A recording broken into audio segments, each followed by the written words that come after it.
नमस्कार. रेल्वे प्रकल्प बाधित शेतकऱ्यांना योग्य मोबदला द्या, खासदार शोभाताई बाच्छाव यांनी दिले मुख्यमंत्री देवेंद्र फडणवीसांना निवेदन. धुळे. उत्तर महाराष्ट्र आणि मध्य प्रदेशाला जोडणाऱ्या महत्त्वाकांक्षी मनमाड-धुळे-इंदोर रेल्वे लाईन या रेल्वे प्रकल्पाच्या कामाला सध्या अडथळे निर्माण झाले असून प्रकल्पाचे काम बंद अवस्थेत असल्याने या विषयाला पुन्हा गती देण्याची मागणी खासदार शोभा बाच्छाव यांनी मुख्यमंत्री देवेंद्र फडणवीस, महसूल मंत्री चंद्रशेखर बावनकुळे यांच्याकडे केली असून प्रकल्पासंदर्भात तातडीने संयुक्त बैठक घेण्याची मागणी केली आहे. उत्तर महाराष्ट्रातील धुळे जिल्ह्यासह मध्य प्रदेशाशी थेट रेल्वे संपर्क प्रस्थापित करण्याच्या दृष्टीने मनमाड-धुळे-इंदोर रेल्वे मार्ग प्रकल्प अत्यंत महत्त्वाचा मानला जातो. या प्रकल्पामुळे औद्योगिक, व्यापारिक तसेच प्रवासी वाहतुकीला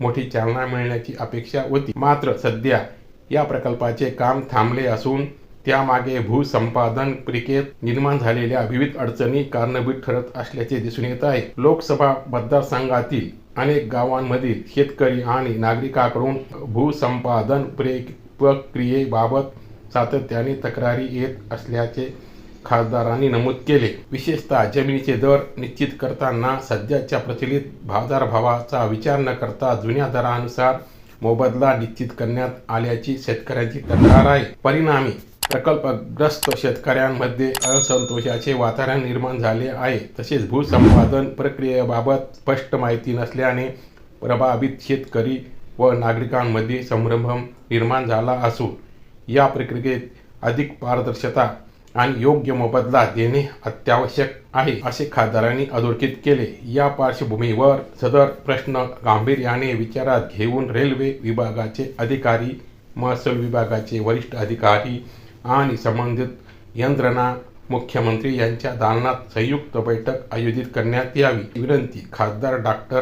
शोभाताई बाच्छाव यांनी केली आहे. या बैठकीत भूसंपादनास संबंधित प्रश्न, शेतकऱ्यांच्या मोबदल्याचा पुनर्विचार तसेच प्रकल्पाचे रखडलेले काम पुन्हा सुरू करण्याबाबत ठोस निर्णय घेण्याची अपेक्षा व्यक्त करण्यात आली आहे. मनमाड-धुळे-इंदोर रेल्वे महामार्ग उत्तर महाराष्ट्राच्या विकासासाठी अत्यंत महत्त्वाचा प्रकल्प मानला जातो. या रेल्वे मार्गामुळे धुळे, नंदुरबार आणि आसपासच्या भागातील नागरिकांना रेल्वे सुविधांचा मोठा फायदा होणार आहे. औद्योगिक विकासाला देखील गती मिळणार आहे. त्यामुळे प्रकल्पातील अडथळे दूर करून लवकरात लवकर काम सुरू करण्याची मागणी आता जोर धरत आहे.